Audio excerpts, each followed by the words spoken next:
All right, thank you everybody for joining the panel. This is our last day's panel. So if you've been around for all 4 days, thanks for sticking it out. I am just going to pass it over to Lorraine, who is going to be moderating this. So take it away, Lorraine.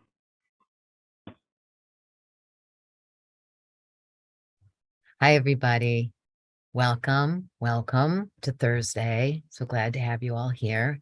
I'm here to just introduce our two speakers for our next, I got to look it up here. Hold on. Okay, we're going to be doing streaming video in the classroom, connecting acquisitions and instruction. It's a very interesting topic.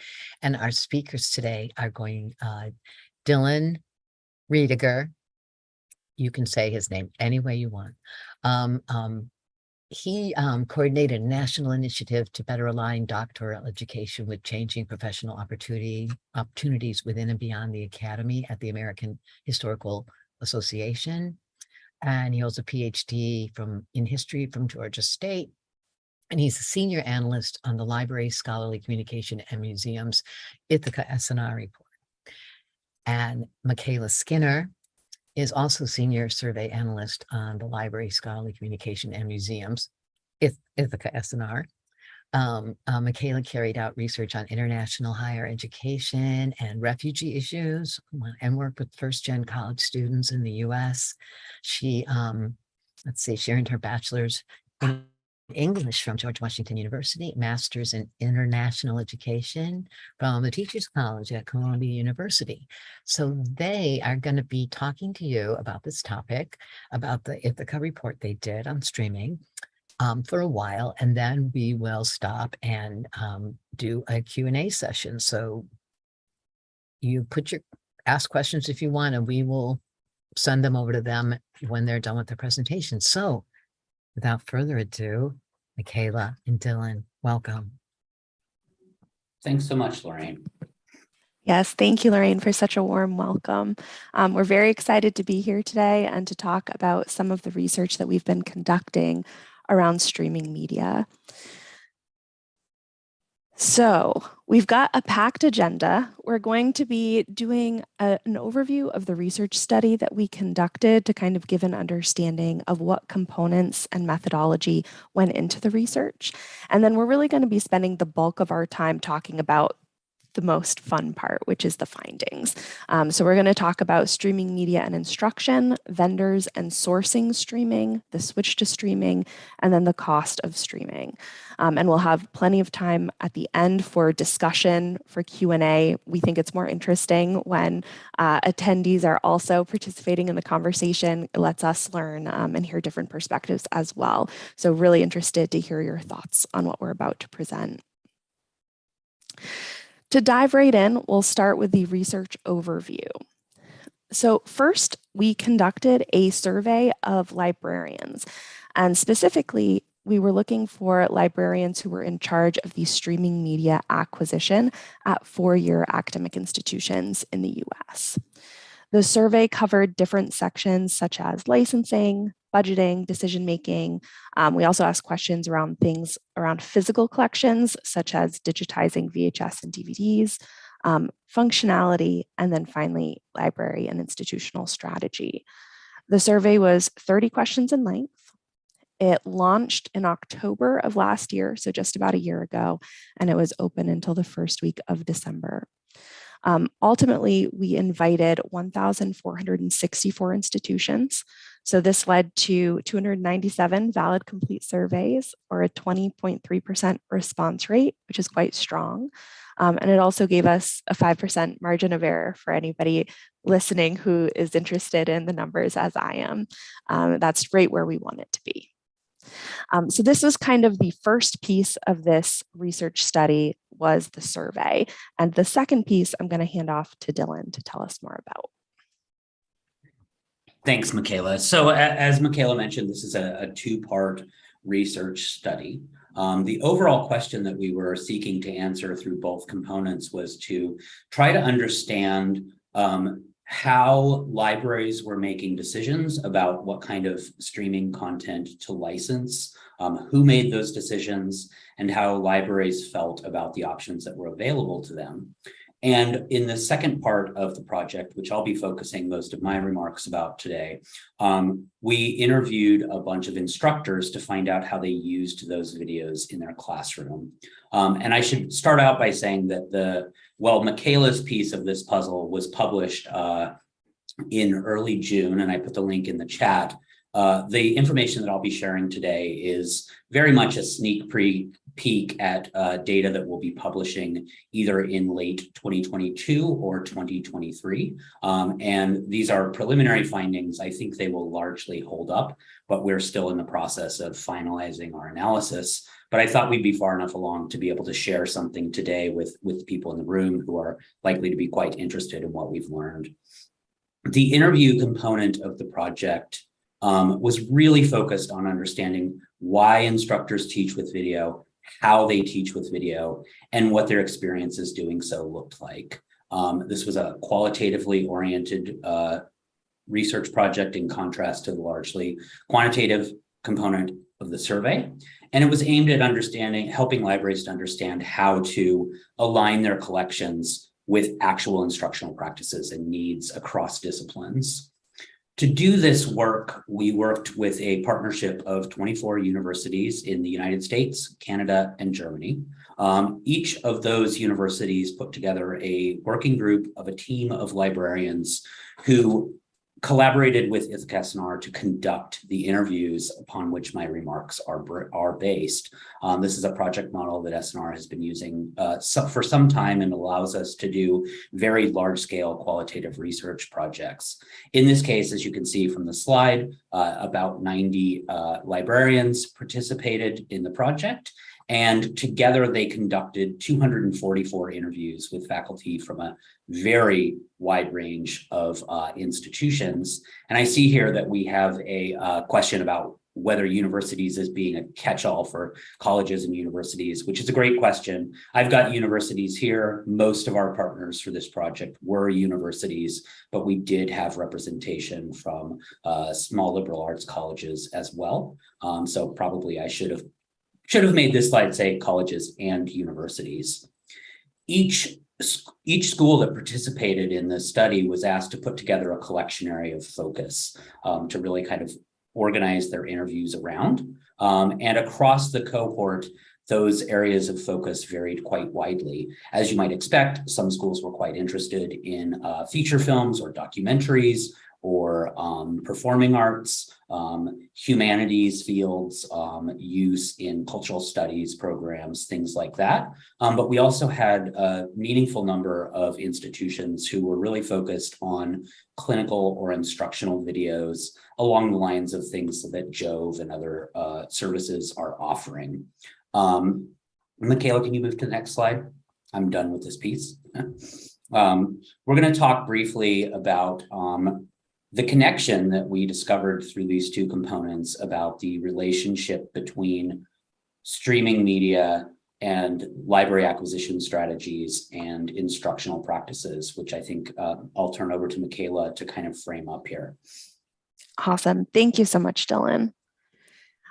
Yes, so one of the things that we asked right out of the gate in the survey was, what are the factors that are shaping your decision making when you're purchasing or when you're renewing streaming licenses? Why do you say yes to some and no to others? And this on the screen here, you're seeing the percentage of respondents that said these were an extremely important factor in their decision making when they're deciding what do they want to buy essentially for streaming media. And you can see the number one is impact on instruction or support of curriculum. So about 2/3 of respondents of librarians who are in charge of streaming media acquisition selected impact on instruction. So this is especially important because it's ahead of cost. Anytime there's a factor that becomes more important than the cost when you're talking about a purchase, I think it really highlights the importance of that factor. So librarians are really sharing that they are trying to purchase things that's going to support students, that's going to support the faculty in teaching the students. That's really driving that.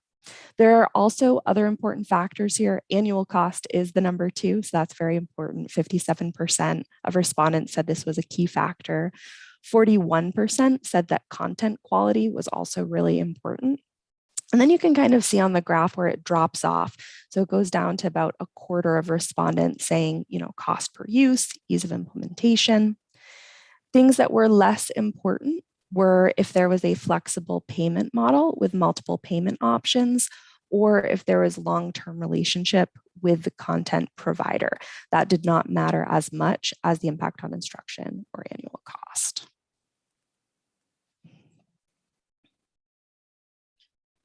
This was a really exciting finding for us, since, as I've already revealed, the second phase of the project really focused on instructional practices around video, and we were pleased to find that this is the main factor that libraries consider when they're making acquisitions decisions, and that these really are considered to be part of the mission of undergraduate education in particular, although also graduate education, as some of our interviews revealed. And to just speak briefly about a few reasons why instructors are using video in the classroom. And I'll say first off that our interview subjects are not a representative sample of faculty across the board. They were recruited by the participating institutions, and they tended to be people with whom the relevant liaison librarians had existing relationships.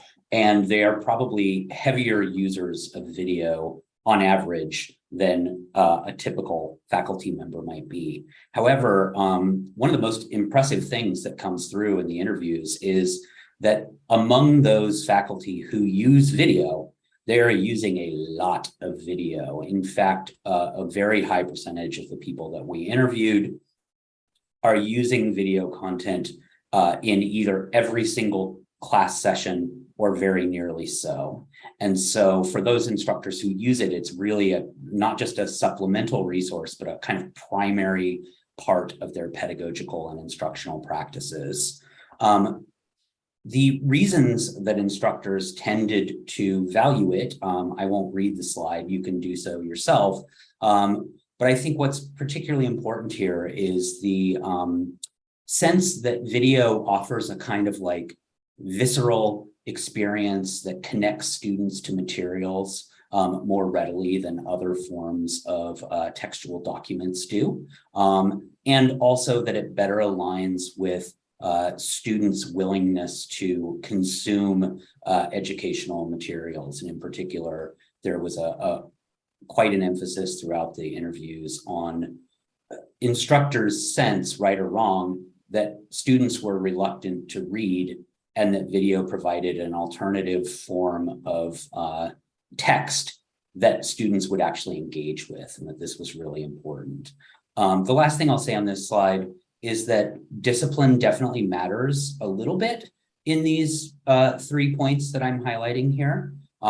Film and media faculty, for example, have some very disciplinary specific learning outcomes that they're interested in achieving that have to do with kind of cinematic literacy or understanding the techniques that are going into creating the visual spectacle that their students are watching. Biochemists may be much less interested in those aspects of video and much more focused on making sure that students are learning how to, say, conduct an experiment properly.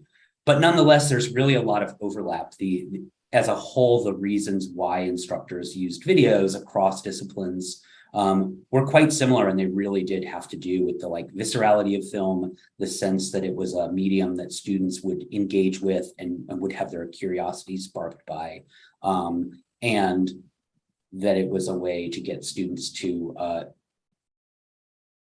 consume the course materials that otherwise they might not engage with at all. And I'm done with this slide, Michaela. So we found a nice correlation between instructional goals articulated by the library as a primary reason for acquiring streaming content and instructors who use it.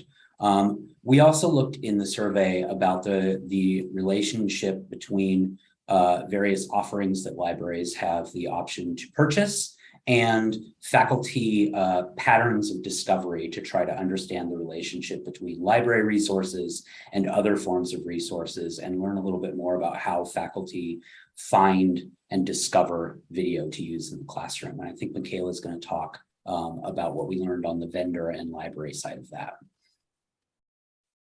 Thank you. Yes.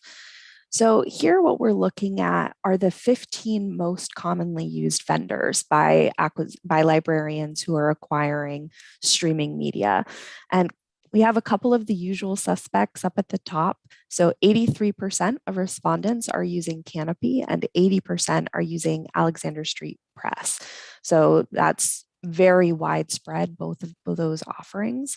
The next two are also being used a lot. There's about 2/3 of respondents are using Films on Demand, and about 2/3 are using Swing's Digital Campus.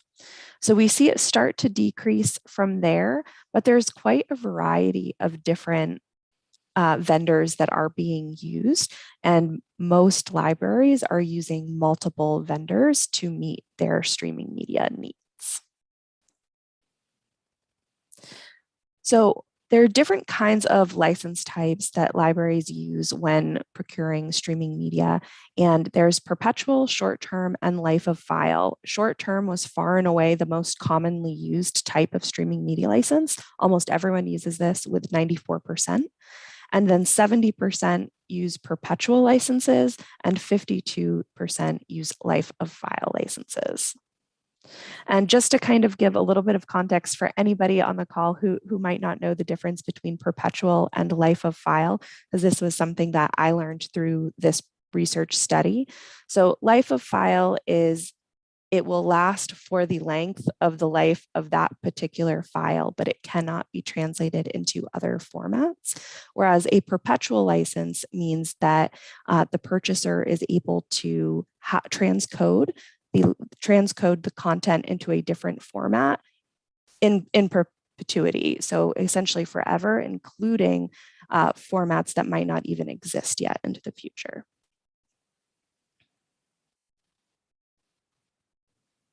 I think what is most fascinating to me about the slide that Michaela started this section with, which indicated the 15 most subscribed to services, was how infrequently any of them were mentioned by name by faculty. Faculty throughout the interviews really consistently showed at best a modest familiarity with the resources that were offered by the library in this regard, and with relatively few exceptions, were much more likely to look elsewhere for discovering content to show in their classrooms. And in this respect, I think what we found is fairly similar to a pattern that we see often in our studies of researcher and faculty behavior, which is that Google and other kinds of open resources that are available on the web are the first place that researchers and faculty go to find most types of information. Video in that respect is not particularly different. However, I will say that when we're talking about other kinds of databases, we often see more references to specific products that the library subscribes to throughout the interviews than we tended to see here. By far and away, the resource that was mentioned by name specifically throughout the interviews was YouTube. And faculty really across disciplines tended to express a preference for YouTube and other similar services above and beyond any other resource that was available to them. There were some slight disciplinary differences that we observed. Most notably among those was that film and media departments, history departments, and foreign language departments were somewhat more likely to use YouTube as a supplement to library resources, or perhaps the other way around, but we're engaging with materials held in the library collection. Whereas faculty from other disciplines were relatively unlikely to be using any kind of library resources at all. This was true even in fields like psychology and material sciences or nursing, where one might have anticipated that the kind of clinical and instructional videos would be in high demand. Their faculty are finding similar resources available to them on YouTube and through other sources. And Michaela, if you can go to the next slide, please. Having said all that, there are some clear and important exceptions, and I've already spoken a little bit about some of the disciplinary ones. And I think what's important to really highlight there, and this was especially true in film departments and in performing arts departments, is that streaming services that are commercially available or are available through the open web are often missing things that are considered to be really important performances or canonical productions of what's relatively obscure material, but that's very important for learning in these kind of specific disciplines. And one might guess that some of this could be that copyright holders of more obscure material are more likely to police what shows up on YouTube, or maybe that people are just not posting that material in the first place. But there was a very strong sense that those kind of materials were best provided by the library. Another place where instructors frequently expressed the limitations of what was available to them on YouTube was in relation to non-Western video, whether of feature films, documentaries, or otherwise. Again, it was mostly the humanists and the social scientists who voiced this concern. And it's something they felt was a shortcoming of subscription services that the library has as well, but that they were better able to meet some of those needs through the services the library offered. The last thing I'll say on this general point is one reason why faculty seem to like YouTube is that the most common form of showing video in classrooms is through clips. Very few people are showing significant numbers of full documentaries or full films of any kind. They're often looking for a specific scene, a specific section, and YouTube is perceived as much more likely to have had someone already cut that clip that they want out for them and make it very easy for them to find the specific 10 minutes of something that they're interested in watching, or to have films that were designed with kind of a short time period in mind that thus make them more useful to be used in the classroom. And it was a concern that faculty had about a lot of the subscription services, was that it was very difficult for them to create clips of what they actually wanted to show, and that YouTube was rich in those things.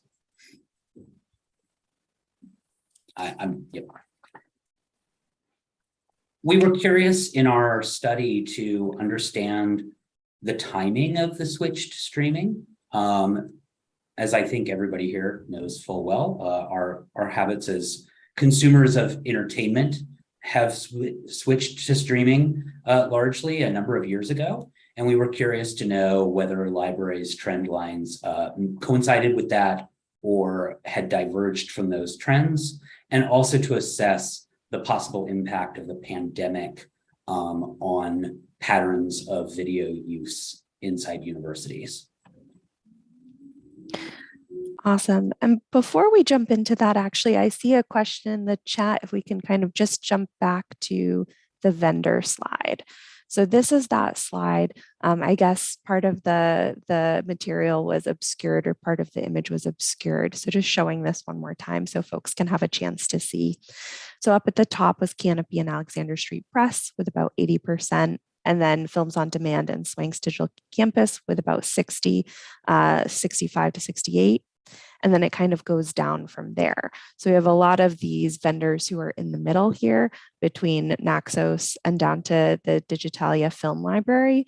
And also I'd like to point out that this is the top 15 most commonly used vendors, but there were a lot more vendors that were included in the list in the survey question itself. So here we see the bottom one is 8%, but actually when we have like the big long list that doesn't fit neatly onto a PowerPoint slide, the bottom ones have like 1% or 2% because there were so many different kinds of vendors. So yeah, apologies for the interruption. I just wanted to make sure I was able to answer that question. Okay, so jumping back to the switch to streaming and to Dylan's point of when did this change take place? We had asked, did the demand for streaming media increase at your institution since March of 2020, or essentially since the beginning of the pandemic? And you can see definitely there is agreement. 42% said strongly agree, 27% said yes, definitely. But at the same time, it's less than half that are saying demand definitely increased. I strongly agree with this statement. So there's agreement, but it's not as strong of an agreement as one might be led to believe it would be based on media coverage of the topic and how remote learning influenced the amount of streaming media that was being used. So we delved a little bit more into the data to see like what could be contributing to this. And one of the things that we looked at was the differences between Carnegie classification. So you can see for master's colleges and universities, it's a much smaller bar on the strongly agree compared to doctoral universities and baccalaureate colleges. And one possible explanation for this is that many times master's colleges and universities already have a larger percent of students living off campus. They might fall into a commuter campus kind of category. So it could be that there was already streaming media taking place prior to the pandemic. And we think that was true across all Carnegie classifications and might just be particularly pronounced for master's colleges and universities. We also were curious, how has your streaming media strategy changed since the beginning of the pandemic? And you can see that there's kind of a lukewarm response here. So about a quarter are saying that they strongly agree their strategy has changed. About a third say agree, but many are saying they only somewhat agree, neither agree nor disagree. So it's a little bit of a lukewarm response when you think about how much happened around the pandemic.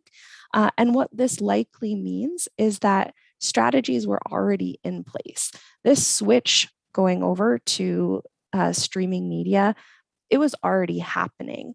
The pandemic certainly accelerated it. It certainly kind of galvanized it, moved it forward at a faster rate than it would have, which is why we're getting that agreement. But it wasn't that streaming media wasn't happening prior to the pandemic, and then the pandemic happened and bam, there was a change. That's not the case. It's really something that had been ongoing. Yeah, I think that our interviews with faculty, Michaela, really backed that up. It was very clear from the interviews that the faculty that we spoke with had relied on streaming at this point almost exclusively, and in many cases entirely exclusively, and were already doing so before the pandemic happened. They may have been teaching more courses online, but they were not necessarily changing how they asked their students to consume video, because they had already kind of fallen into a pattern of using streaming and a lot of asynchronous viewing to really be the predominant way in which students interacted with the media.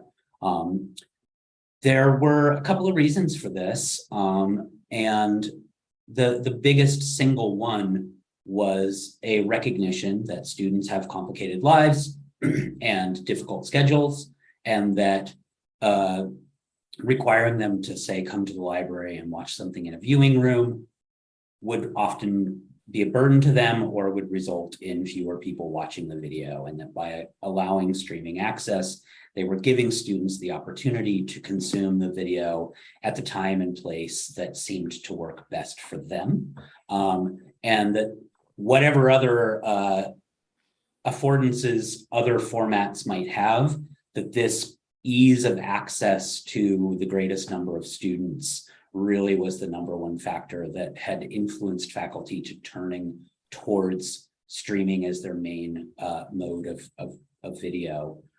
There were also a number of people who mentioned the relative unlikeliness that students have access to a DVD player, or especially a VHS player.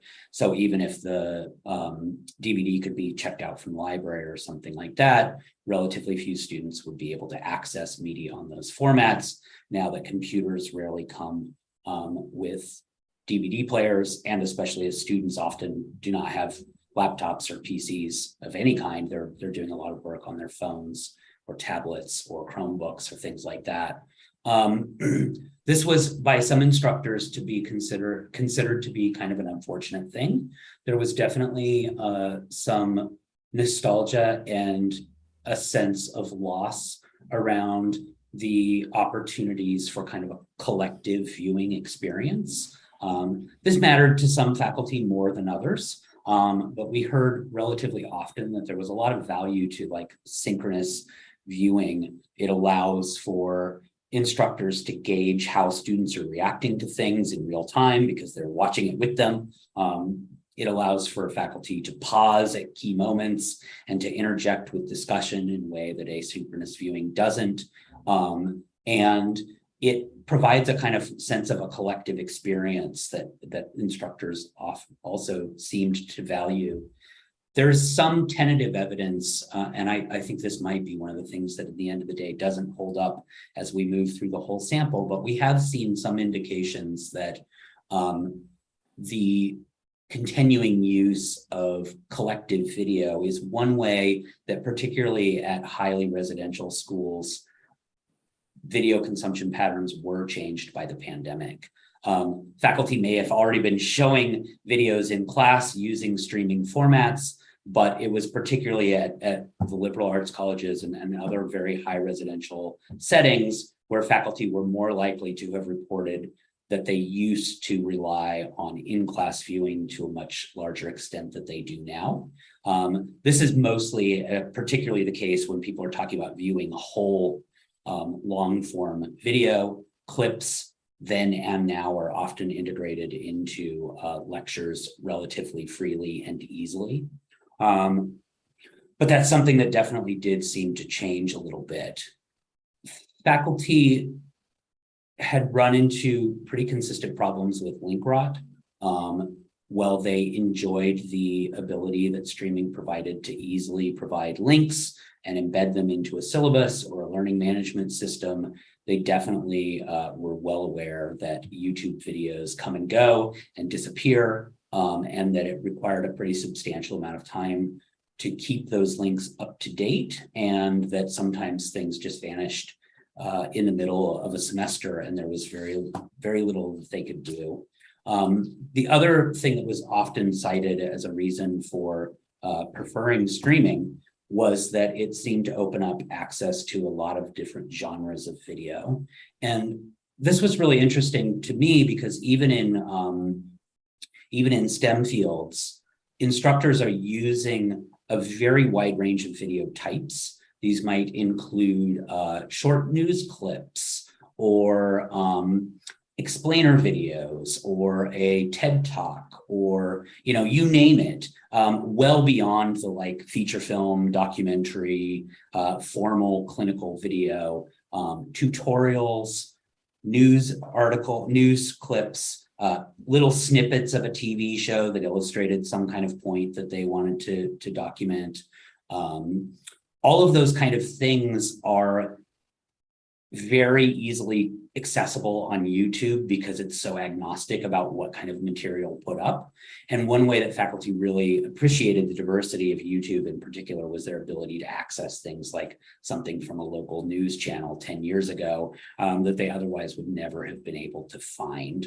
And so they did not feel, at least, that those kind of things were widely available to them through subscription offerings. And Michaela, if you want to switch the slide.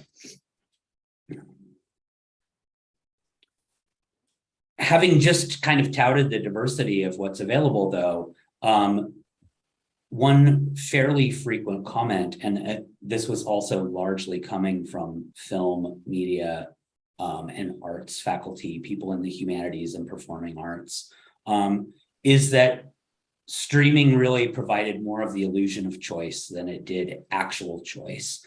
And film faculty would often mention, for instance, that they had spent many years building up a personal collection of things that were available on DVD, and that the catalog of films that had been produced in that format was much larger than what was available via streaming formats at any given time. And that while it seemed as though people could go to Netflix or Amazon Prime or wherever and have lots of options to choose from, there were in fact very limited selections of things that were commercially viable in that format at that particular time. And many of them, these were faculty who were most likely to continue to use some DVDs, or to feel the loss of them when they had made kind of the concession to streaming as the format that their students would actually participate in. It was limiting their ability to show some of the things that they wanted to show. We aren't, I don't think, talking about this today, but Michaela might be able to speak to. I'm about to put you on the spot, Michaela. We did ask some questions about library practices around digitization of existing physical media. And this was a type of service that was of particular interest to this subsection of faculty. The last thing I'll point out here, and this I think it may be of interest to librarians, is that another concern that faculty had with YouTube was their inability to be certain about the vetting that was going on. They would find things that looked interesting, but they really didn't understand fully the provenance of that material, and they were aware that not everything that they might find was high quality. They had some radar to detect this, but were also a little trepidatious about their ability to do so in every case. And we also heard some concern about the commercials that are embedded into YouTube videos, and in particular about the suggested videos that show up on the platform, as those things not infrequently suggested material that was either misinformation or very partisan or otherwise material that faculty were not super excited to have their students exposed to when they were trying to show them high quality material, and they realized that they couldn't control what else students might see in that moment. And Michaela, I don't know if you want to say anything about digital media, or if that's, or a digitization, or if that's something you're not comfortable with right now.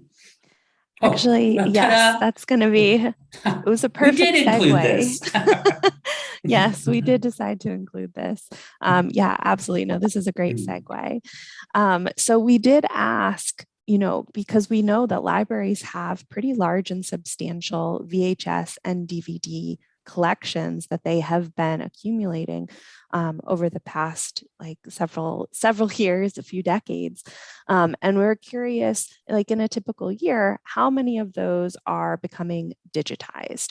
And really what we found is that the answer is not many. So over half, 52% of librarians said that their library only digitizes between 1 and 10 VHS or DVD titles a year. And we have 13% who are doing between 11 and 25, and then 7% each who are doing between 26 and 50, and then 51 to 100. But it's a very, very small proportion of librarians who report that their libraries are doing more than 100 videos a year, let alone over 1,000. So it's really not too much of the existing titles, I guess, are being digitized. And I think part of that is related to copyright concerns, which I think is something we might touch on a little bit later. But I'd be really curious to hear when we get to the discussion section about what this looks like at your libraries and at your institutions, and what are some of the reasons or barriers for kind of digitizing those pre-existing physical collections. The final area that I think we're going to talk about today, though I've just betrayed my limited knowledge of exactly what made the final slideshow, had to do with the cost of streaming. And we looked at this in the survey from the perspective of the libraries who are licensing this content, and in the interviews primarily in relation to students and the connection between when and how and if instructors were interested in expecting students to pay for streaming content. So this slide, I'm going to spend a little bit of time here because to me, this was one of the most important findings from the survey. And it might be something that this audience already knows, and that here's just the evidence to back it up. But basically we asked, what is the percentage of your library materials budget that is being spent on streaming media? How much was that in 2021 to 2022 academic year? And then in your professional opinion, what do you expect that to be in 5 years? And so you can see in 2021 to 2022, less than 1% of, materials budgets that spent less than 1% of that budget on streaming media, 5% of librarians said, this is what is happening in 2021. 27% said we spend about 1 to 2% of our materials budget on streaming. 20% said 3 to 4. So you see kind of these dark blue columns heavier at this end, and then it decreases. And it's only 11% in this past year that are spending more than 10% of their materials budget on streaming. Now, you can see the exact opposite is true for their prediction in 5 years. So in 5 years, librarians really anticipate the amount of their materials budget dedicated to streaming to increase substantially. So in particular, we see this dropping from 27% to just 8% of librarians predicting that they're only going to spend 1 to 2% in 5 years.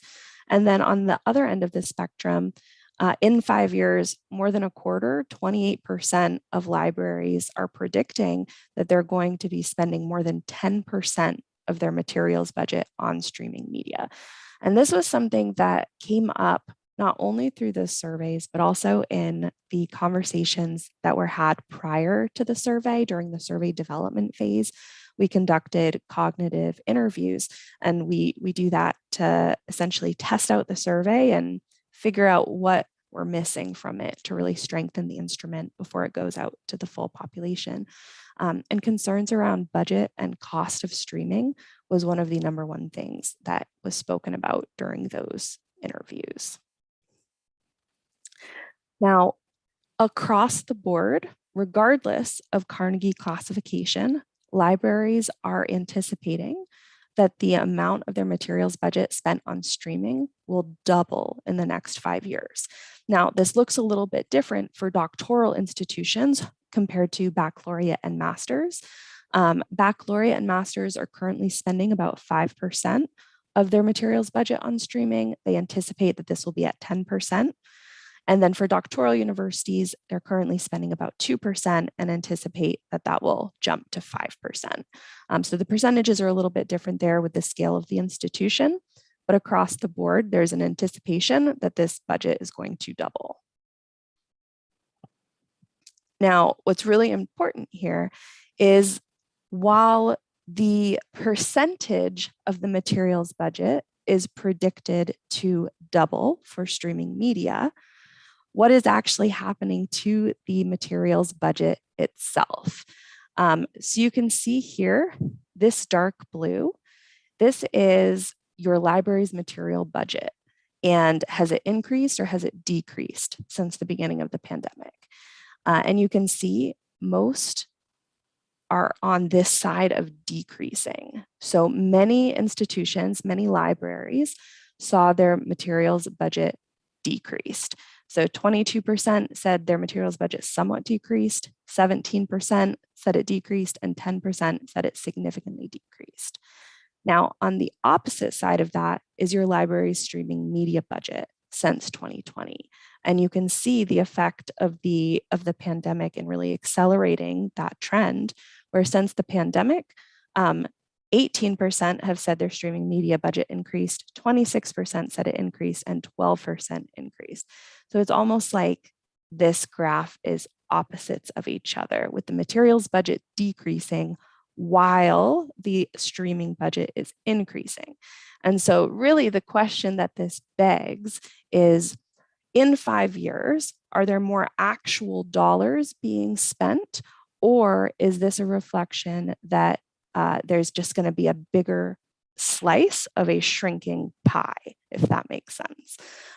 So I'll be really interested to hear your perspectives and your experiences with this, because I know from my conversations during the cognitive interviews that this is something that's really heavily weighing on libraries, is how to mitigate this cost of streaming media, which is so in demand while serving instruction and the curriculum for their faculty and students.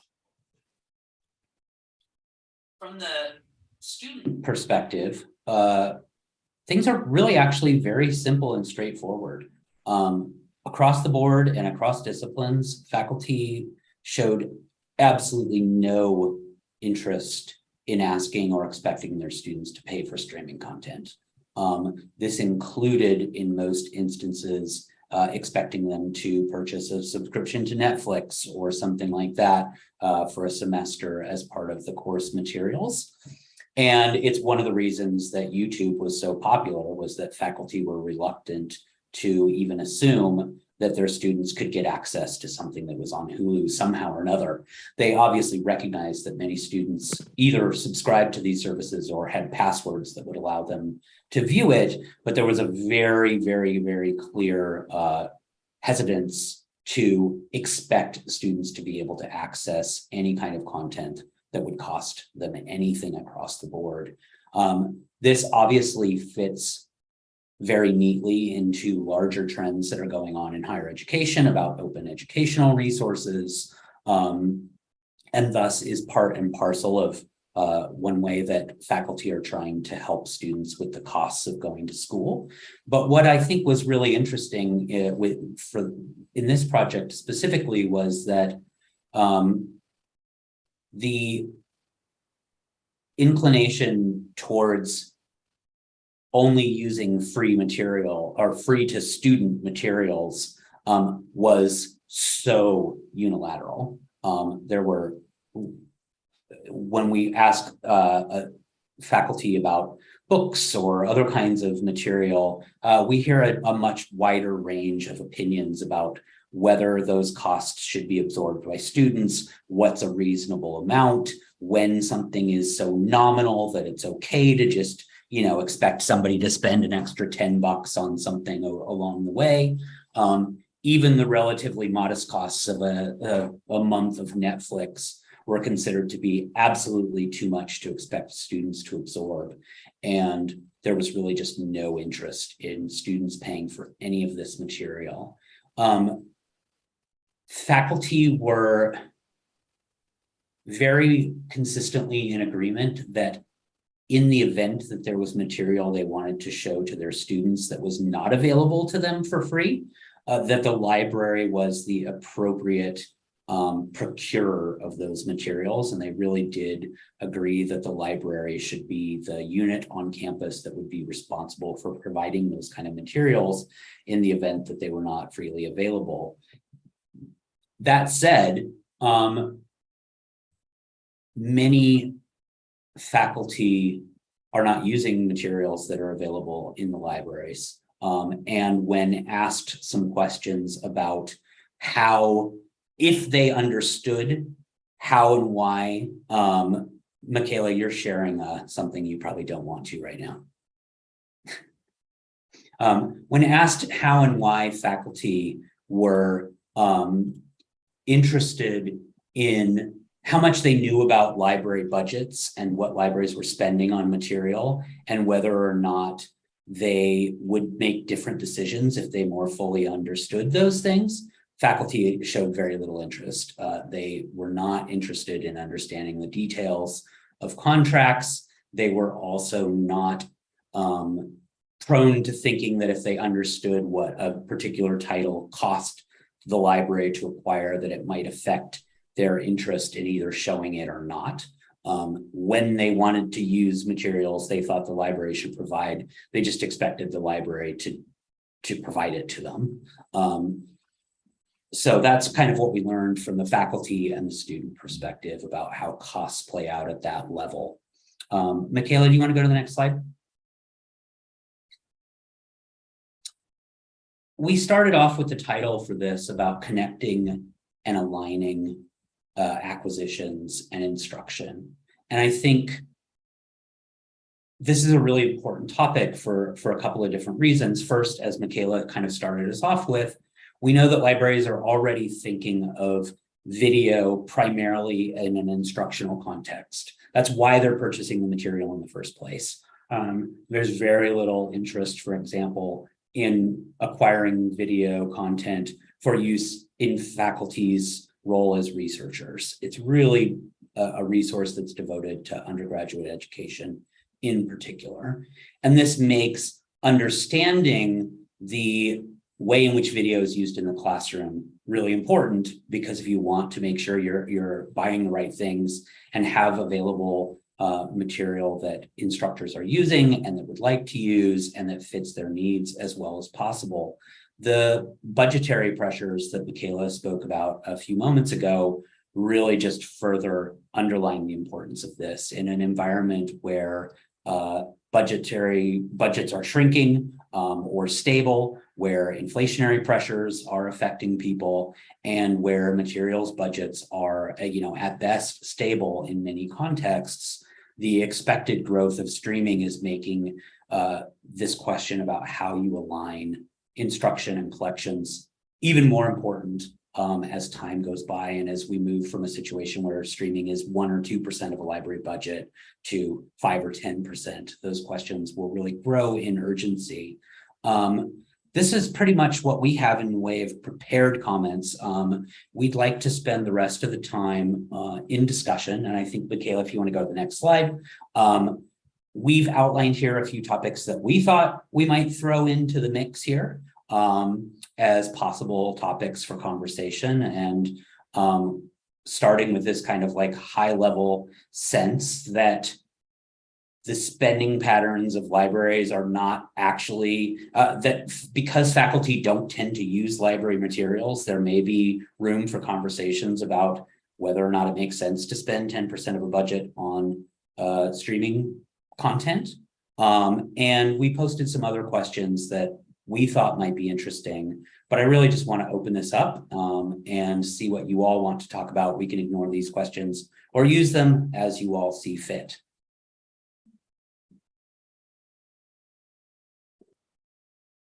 Okay, well, I can't even begin to tell you all how many comments are coming down the pike. I'm not even sure what to focus on. So if somebody wants to, let's see, you had, look for like, oh, hey, there was an actual question. I'm sorry, everybody. I'm just, you had so much you wanted to say. Oh my goodness. Sorry, everyone. You have said so many things. I'm trying to pick the right thing, a good thing for them to start with. Well, while you're taking a look at that, I can Thank you. apologize for my technical difficulties. I'm working with a monitor beside me and the cord got bumped. And so everything that was on that monitor came over to this screen. You would think after 2 years of doing virtual meetings and presentations that this would no longer be an issue, and yet here we are. So thank you everyone for being generous with me as I make that mistake. Also, Lorraine, while you're doing some work combing through the comments, we have one in the chat here that we can use to buy you a little time. Someone on the staff asked if we have a further breakdown of budgetary concerns, e.g. anything about the cost of currently owned titles versus the increased demand for the total number of items that libraries might offer. Yeah, that's an excellent question. We have a little bit more information around budgets, but I don't think that it gets to that specificity.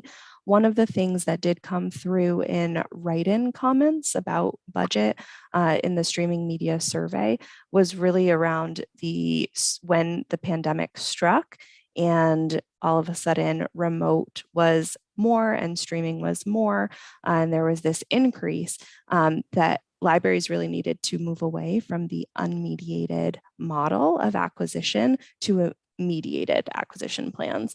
And this was something that anecdotally Canopy was pointed to several times within those comments.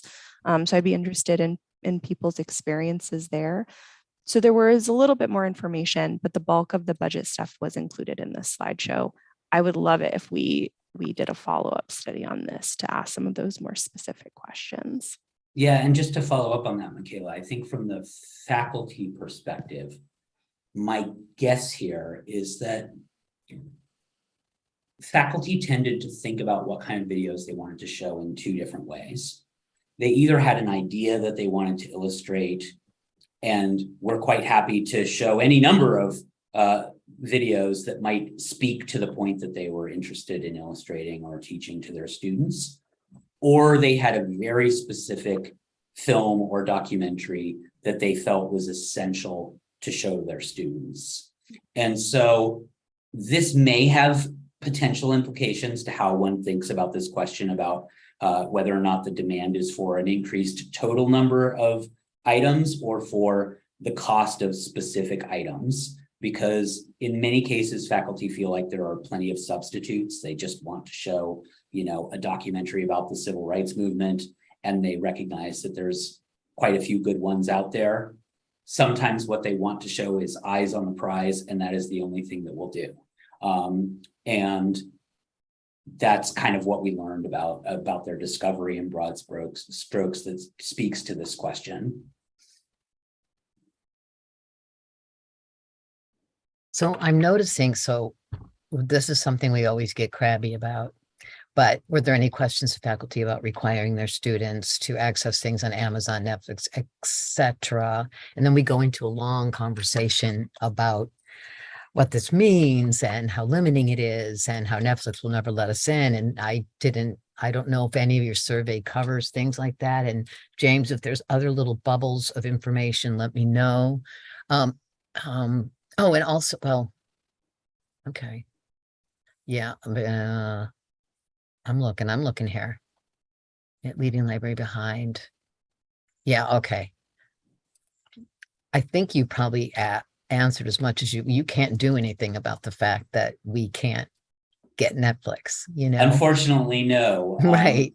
But I do think it's interesting that instructors were pretty reticent to expect students to have access to these kinds of materials, and they tended to try to avoid using them whenever possible.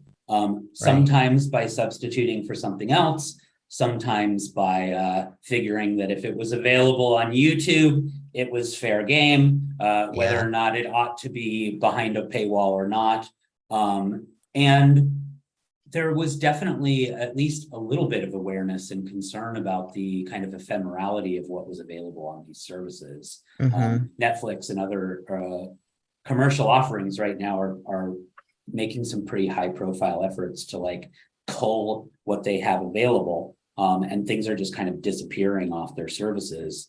And this is another place where DVDs have a certain kind of permanence that things that are available on streaming services, whether because Amazon's license to it runs out and thus it drops, or because they've decided that they no longer want to show something that they've produced or even release it. So there were definitely some concerns, again, particularly among film and media faculty about whether or not something would be available 5 years from now, 10 years from now, right? And what might get left behind. Yeah.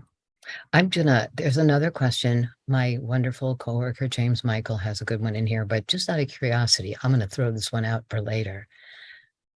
When I talk to my colleagues, they don't understand why it's okay for students to buy books and not okay to rent films. I don't know the answer to that, but I want to put it out there for later. But another question came up. How much fairly recent changes in pedagogy, like flipped instruction, explain the increased reliance on streaming as well as the pandemic results? Our faculty rarely want to spend time in class screening films anymore, which I've had that same experience as well. Yeah, I think that's a really good question. It's one that's actually a little hard to sort out because it's not always clear what's cause and what's correlation. Many of the faculty that we talk to, most of them really, are relying primarily on asynchronous viewing of material. And some of that is about students' ease of access. Some of that is when you ask them detailed questions about their pedagogy at the level of like an assignment or something like that, it's very clear that many of them are also using flipped instruction or other kinds of pedagogical techniques that take advantage of the fact that class time isn't being spent on viewing. And so it's a chicken and egg thing. And it's a little hard to tell why they decided to turn to asynchronous viewing, but I think those things go in tandem a lot and are both an advantage of the medium and also sometimes a disadvantage, because it does save class time for discussion, but it also means that the material is not necessarily in front of students who are consuming it in real time and having a discussion as they go. There were a few people who tried to do like dispersed synchronous viewing. I can remember, I have a kid, and I can remember them at the beginning of the pandemic having like watch parties where everybody would push play at the same time and they would watch the movies together and chat about them. We saw some instances of that happening, but relatively few. Interesting. I actually had somebody ask me, like, do any of these vendors provide watch parties? And I think some of them have thought about the possibility of watch parties. I don't know enough about that. I'm looking. Okay. Another question that came up: did instructors describe frustration or mitigating strategies for when a title is no longer available in streaming? Sometimes they did. And they basically come down to substituting for a different resource that seems to accomplish much of the same purpose, or looking for it elsewhere. That sometimes is what brings them into the libraries and actually encourages them to go check out the card catalog. Other times it's what sends them to other corners of the internet where things are available more or less officially. Okay.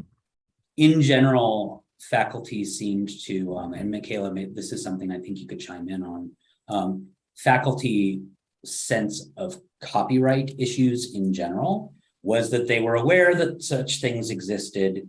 They tended to not be super enthusiastic about pirating material and other things like that. But they also often figured, if that scene, from Goodfellas is already up on YouTube, like it's out there. If I really want to use it, I'm not actually causing anybody any harm, and it's not really a big deal because we all do it. And I think from the perspective of librarians, and Michaela can probably speak to this, copyright issues are a little bit more complicated than that and have higher stakes attached to them. Yeah, absolutely. We did ask about that in the survey. In particular, we asked about people's confidence levels in interpreting streaming media copyright or copyright around that. And the answers did kind of run the gamut, but it was concentrated around the somewhat agree to agree. It's like, I feel kind of confident in copyright is essentially how it translates. So there's definitely, because the copyright law can be complex, and because there's all these exceptions, and with fair use, and how does fair use translate into these types of digital formats or areas, What does that mean? There's a lot of gray area, is my impression. And because of that gray area, librarians have some confidence, but they're not always positive what can or should be digitized, or how does that copyright law fall. Thank you.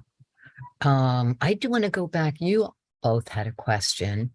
You asked regarding DVD and VHS, do we digitize and what are the barriers?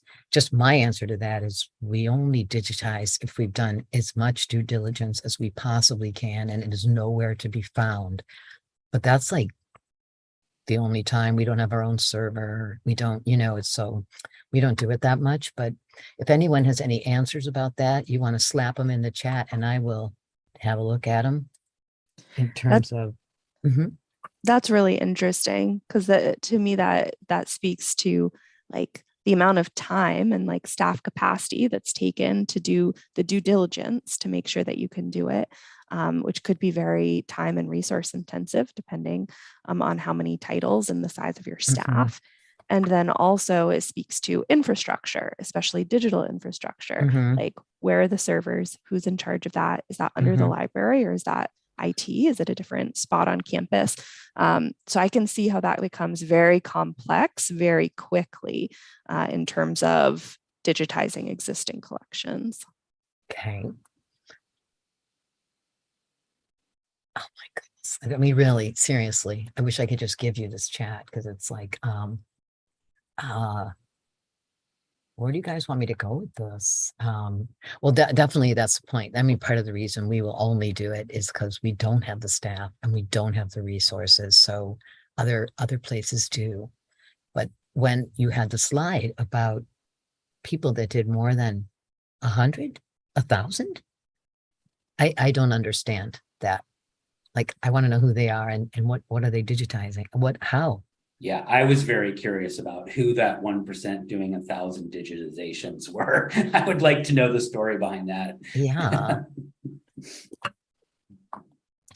Okay, James, what am I missing? There's so much conversation here. It's just there's a lot of conversation. So yeah. I wonder if it might make sense. And everybody in chat, if you could maybe respond in a way. I wonder if we just open up one of the like happy hour rooms or like breakout rooms. Oh yeah. Just to continue having like an organic conversation about this, because there's just it's hard to pull questions. I know. How much chat is happening in platform. Like if I was trying to copy this over, it would be like one every second. So it's impossible. Yeah, I know, Sarah, you definitely, I mean, the ALVT does digitize a lot for, I mean, you digitize VHS for ALVT. But yeah, are you thinking, James, now or at a happy hour late now? I think we have like 30 minutes before closing ceremonies, so I think that's plenty of time to go ahead and at least start, or like we can have it open now, if that makes sense for you guys. Yeah. Do you have a room you want? 1, 2? I will. I will rename one of the, or actually, let's just do happy hour room 2. If everybody can, happy hour room 2 is where we'll keep this conversation going. Great, and I am. My schedule is free for another half hour, so I'm happy to. Oh, good. And Michaela? Same here. Yes. And do you know how to get in our happy hours? I can send you guys links. I'll send you guys links. Great, thank you. Thank you so much. Well, what a wonderful, like, this is maybe the most conversation we've had from like a session going on. It's like really, really great. That's awesome. That's great. Man, if you could just solve all our problems, that would be. Well, I'm very grateful that people found this to be stimulating and interesting, and I'm looking forward to the more interactive environment of the happy hour room. Awesome, guys. Well, I think if we're feeling confident about cutting it and going to the happy hour, let's go ahead and do that. So just to make sure that I can wrap it up technically for the recording, you three want to go ahead and leave, Dylan and Michaela, I will get you a link right away so you can join the happy hour. But thank you so much for everybody for joining. And that is happy hour room 2 that we're going to continue this conversation. And you're getting Wonderful. lots and lots and lots of thanks. So Oh, much. thank Great. you all. And all that. So, okay, we're going to go away and come back in happy hour room 2. Sounds good. Cool beans. Thanks, everyone. Okay. Steve.